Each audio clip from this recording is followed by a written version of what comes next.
So after completing the form, maybe you found it easy to define what culture you belong to.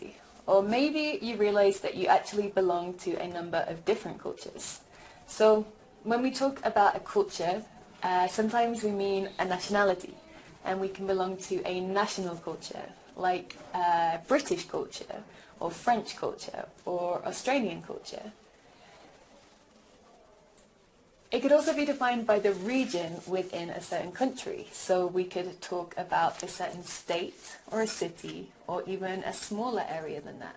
And that could be something that we see as a defining culture for us.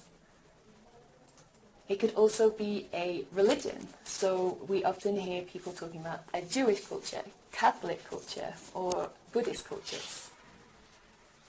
It could also be defined by language. So we often see or hear people talking about Hispanic cultures, cultures in which the members speak Spanish, English-speaking cultures or Anglophone cultures, or Francophone cultures too. Race is another thing that we can take into account. Race is a more complex thing to define or to categorize, but this is something that some people will see as a defining factor to a culture that they belong to. And also ethnicity.